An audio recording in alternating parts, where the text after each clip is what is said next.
sur le zodiaque, sur les domiciles des planètes, parce que c'est un peu confus comme situation. D'un côté, on nous dit, traditionnellement, qu'il y a une sorte d'entropie croissante depuis le bélier jusqu'au poisson. C'est-à-dire que le bélier est très limité dans son champ de conscience et les poissons sont très ouverts. Donc il y a une sorte de progression. Mais quand on regarde la théorie des domiciles des planètes telle qu'on la trouve chez Ptolémée dans la Tétrabible, il y a une contradiction.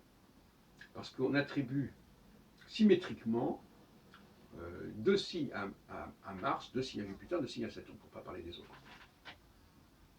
À partir de ce moment-là, on a un processus qui fait Vénus, Mars, Jupiter, Saturne, donc avec des planètes qui sont en lenteur de cycle croissant. Saturne met 30 ans et Vénus met 1 an pour faire le tour du zodiaque, d'un point de vue géocentrique en tout cas. Et après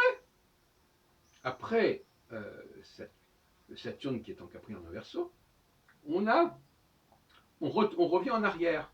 On avait Mars, Jupiter, Saturne, maintenant on a Saturne, Jupiter, Mars, Vénus. Ça ne tient pas debout. Ça coupe le système en deux.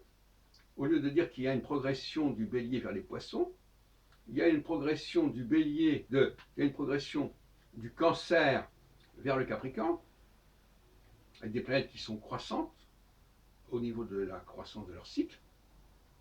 Et puis ensuite, il y a une sorte d'involution. Or, dans la théorie du zodiaque, il n'y a pas d'involution. Donc ça, c'est quand même assez tordu comme système. Alors, on pourrait dire qu'effectivement, il y a une sorte de symétrie, c'est-à-dire qu'on a un centre au sommet, on a Cancer-Lion, et puis après, on distribue Mercure à gauche, Mercure à droite, Vénus à gauche, Vénus à droite, Mars à gauche, Mars à droite, Jupiter à gauche, Jupiter à droite, c'est tout. Oui. C'est très joli sur le plan structurel, mais sur le plan de l'entropie zodiacale, ça ne tient pas. Donc, en fin de compte, ça veut dire quoi? C'est-à-dire que le système de domicile ne respecte pas le processus zodiacal. On ne peut pas le coller dessus. Parce que les signes, eux, progressent du bélier au poisson. Et là, avec ce système-là, on fait que, par exemple, le Sagittaire, le Capricorne correspondent à Jupiter et Saturne. Et après, on a du Verseau au Poisson, on a le contraire. Ça ne tient pas debout. C'est-à-dire quoi? Ça veut dire que le symbolisme zodiacal obéit à un courant d'astrologie qui n'est pas le courant des domiciles des planètes.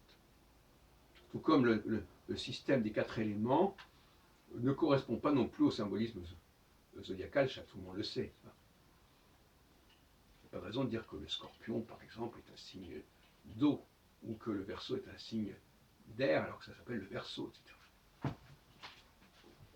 Ce sont différentes formes d'astrologie qui cohabitent de manière syncrétique.